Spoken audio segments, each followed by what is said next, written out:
Esta noche María Cela. Como decía yo al principio del programa, este es un tema al que debemos prestarle atención, porque quizás usted ha sido víctima de esto y no tiene una explicación y nadie le comprende, y usted no es la misma persona después de haber padecido del COVID-19. No importa en qué grado le afectó. Hay personas que fue leve y también están manifestando estos síntomas, pero vamos a hablar con ellos. Vamos a empezar definiendo cómo este término de post-COVID, ya sabemos que COVID largo no es científico, pero post-COVID o las secuelas post-COVID puede, después de 2 o 3 meses de uno haber padecido del COVID, de repente empezar a presentar síntomas que no eran habituales o de enfermedades que uno nunca había padecido, relacionadas también con lo que uno vivió. Bien, esto es libre para...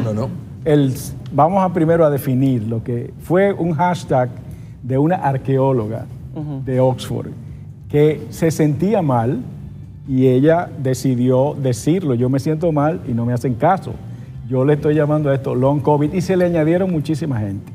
Y entonces a partir de ahí la gente fue diciendo lo que le pasaba semanas después de haber tenido la enfermedad aguda. Y luego los chinos presentaron 1.733 pacientes en Hunan, donde ellos lo siguieron post-COVID, y definieron síntomas que eran comunes, como la fatiga, la disnea, el insomnio, la falta de concentración, etc. Y a partir de ahí se fueron uniendo otros países donde se definieron una cantidad de síntomas increíbles. Vamos a hablar de esos síntomas, a mencionarlos, para que cualquier persona que a lo mejor está padeciendo de estos síntomas y no entiende por qué, sepa. Desde el punto de vista cardiológico, que es lo que me compete a mí, los síntomas principales son la fatiga y la falta de aire, que puede ser también algo de pulmonar, pero ese cansancio, el no poder hacer ejercicio como antes, intento hacer lo mismo, no tengo nada, ya yo me curé, pero no tengo la misma energía. Incluso meses después, doctor, perdón. Incluso meses después. Entonces también están el aspecto psicológico, está el aspecto neurológico, que también es importante. Doctor Sillier. ¿Qué pasa? Imaginémonos un COVID. Ese COVID produce alteraciones sanguíneas, alteraciones pulmonares, y manda microémbolos al cerebro. Usted se curó de su COVID, pero ¿qué pasó? Quedaron microinfartos cerebrales. Entonces, ese paciente puede tener desorientación, demencia, depresión, porque ese paciente no está pensando bien. Él se ve entorpecido en su calidad cognitiva. Memoria, atención, cálculo. No está bien. O sea, ¿qué me pasa? O sea, yo tengo pacientes, hombres jóvenes de 50, 60 años, que después del post-COVID quedaron con estados confusionales. Pero tienen que ser personas que han estado ingresadas o que han estado... No necesariamente. Por eso. No necesariamente. Y hay un grupo de entidades y patologías que son, aunque los pacientes la presentan posterior, entre comillas, a haberse curado de la enfermedad, pero que se empiezan a desarrollar. Los aspectos neuropsiquiátricos que se empiezan a desarrollar con relación al COVID empiezan desde el momento de la infección y previo, porque inclusive se genera una angustia, se genera una ansiedad, empiezan a desarrollarse comportamientos psicosomáticos donde la persona empieza a simular o a pensar que tiene la enfermedad. Pero eso es psicológico, eso es de nuestra mente. El detalle está que tú estás expuesta realmente a esa infección. Cuando tú estás metida en lo que es la enfermedad aguda, todos los trastornos psiquiátricos tienen una base en donde la cascada inflamatoria es sumamente importante. El COVID produce una cascada y una soltura, una tormenta de citoquinas que resultan ser sumamente tóxicas para lo que es la red neuronal. Y afecta a todos los órganos. Totalmente de acuerdo. Eso quería yo consignar. El COVID empezó como una supuesta enfermedad pulmonar, pero exacto, no es una enfermedad pulmonar. Claro. Es una enfermedad sistémica donde el endotelio de todos los vasos, además, y de muchísimos órganos diana, como es el corazón, el cerebro, los pulmones, el hígado, los riñones, están afectados. Suponte tú, Toledo, supóngase usted, ese paciente tuvo una infección de médula. No tuvo la cuadriplegia, no tuvo la debilidad de piernas, pero ese paciente se cura de su COVID y no puede caminar bien. Sí.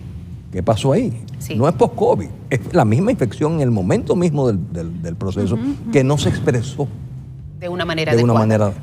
Aún, e insisto, en niños y adolescentes se han visto muchos de estos síntomas que son personas asintomáticas generalmente, pero luego, con el paso del tiempo, sí. El detalle está que la manifestación sintomatológica en el momento de la infección no te determina a ti la presentación o no de secuelas. O sea, tú puedes ser un paciente asintomático y las secuelas propias del daño que esa infección provocó, aunque tú no hubieras manifestado ninguna agudeza, Aunque tú no hayas tenido la neumonía, tienes, la ni vas hayas a sido tener, internado. porque el daño en el endotelio, como el doctor refiere, y el daño y la alteración vascular está.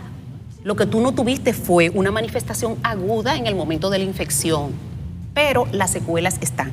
Algo importante que nosotros estamos viendo mucho, el insomnio, la depresión, la ansiedad. Los pacientes hacen una crisis de agitación psicomotriz que es producto de esas alteraciones neurológicas durante el proceso para los pacientes que están ingresados. Insomnio.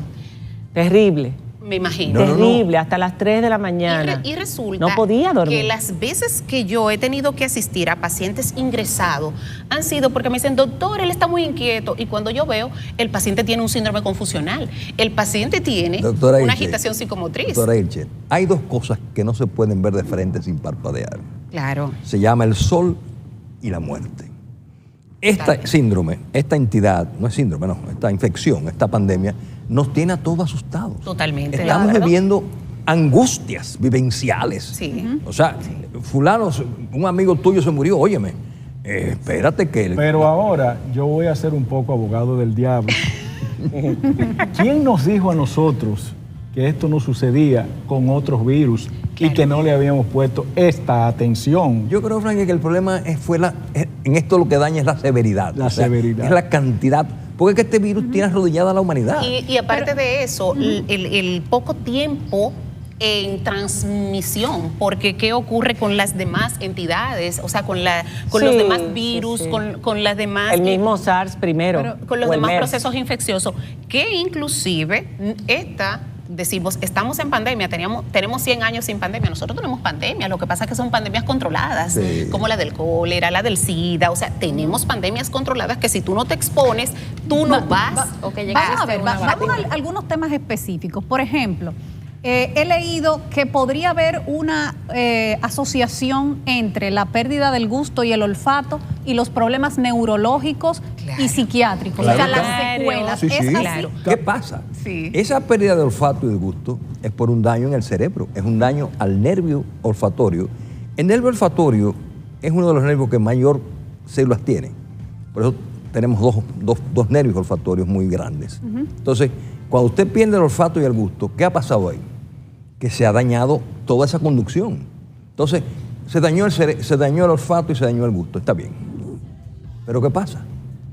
Ese paciente tuvo el virus en el cerebro. Aunque a las 2 o 3 semanas los recupere. Yo la recuperé en los 5 días. Hay que Exactamente. consignar que los ingleses han determinado que el que pierde el olfato y el gusto tiene mejor pronóstico. Exacto. Porque se dan- Eso sí, yo sí, lo había No, leído. no se complica Por eso me tanto pasó. como Sí, eso los vi otros yo. pacientes. Lo que se plantean los ingleses, como tú señalas, es que eso es una especie de contención. freno, de contención. Infecta esto y no pase al cerebro. Porque cuando pasan al cerebro producen necrosis, ponen al cerebro como el caso de Gruyère. Doctora Ilche. Y de hecho, ese daño vascular y ese daño que producen los pequeños vasos no es exclusivo solamente del cerebro. Tenemos un sinnúmero de pacientes que tienen alteraciones circulatorias muy específicas y también en los hombres. Eso yo lo dije y me cayeron, doctor. Los hombres que Ay, han me dijeron padecido- una cosa. que han padecido, están teniendo unas disfunciones sexuales que me dijeron. llegan entonces con Ya usted un sabe. doble golpe, doctor, porque me llegan con la disfunción y con la depresión. Eso me dijo una terapeuta En sexual. República Dominicana eso es mortal. Por necesidad. Eso me dijo una terapeuta. Vamos a ver, vamos Pero a también ver. hay reportes de priapismo. Pero muy Ajá. Que es la Bueno, sección pero un poco a momento, poco. eso es al contrario, lo contrario, para que lo entiendan. Pero un momentito, ya nos vamos. Di, Camila. Bueno, en cuanto al sistema cardiovascular, sabemos que resulta un esfuerzo mayúsculo para el corazón durante la enfermedad, pero hemos visto también que hay mucha gente que luego de sobrellevar la enfermedad y curarse, mueren a los 2 meses de un infarto fulminante. ¿Tiene algo que ver esto con el COVID? Eso se está tratando de determinar, porque recuérdate que el endotelio vascular es un órgano. Y el endotelio, que no entendí. Es la parte interna de los vasos sanguíneos, es muy activa. Y por ahí no debe pasar nada que altere a las plaquetas. En el momento en que hay una inflamación severa, como en la cascada de citoquinas, quedan secuelas que son procoagulantes. Entonces se hacen microtrombos.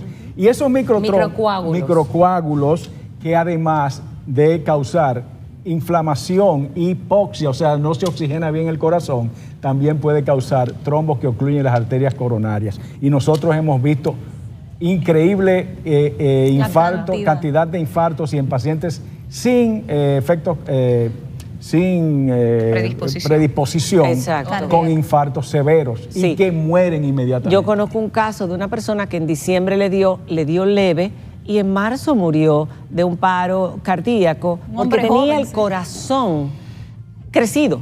O sea, inflamación del músculo cardíaco. Eso es miocarditis, porque el virus, además de inflamar los vasos, también incide en la inflamación del músculo, de la célula cardíaca. Un paciente de 40 años de edad. ¿Sí? Pero Diana dijo algo con relación a lo neurológico, que es una de las cosas más frecuentes, que es la niebla mental, la falta de concentración, la falta de memoria reciente y el olvido de palabras que son muy comunes y frecuentes en nuestro lenguaje. Para profesionales, para muchas personas, está siendo un verdadero problema desarrollarse, desenvolverse en su trabajo, volver otra vez a ser así de eficientes yo lo voy a en su admitir, trabajo. la primera semana que yo volví, que yo regresé aquí al programa, yo estaba lenta, yo no estaba pensando bien. Lo malo es que el estudio que tú leíste dice que es hasta los 3 meses puede empezar a presentarse esa consecuencia. Vamos a hablar de ello cuando regresemos de la pausa, doctor. Y por supuesto el porcentaje de pacientes para que esto sea un tema ya en todos los medios de comunicación más importantes del mundo y haya clínicas o centros abiertos que estén tratando a estos pacientes en Estados Unidos, Alemania, meses después que han pasado la infección. COVID largo ENM, si usted tiene algún síntoma, compártalo, o si usted conoce a alguien o quiere resolver alguna inquietud, hágalo a través de nuestro Instagram o de nuestro Twitter con ese hashtag y trataremos de compartirlo con nuestros invitados. Ya volvemos.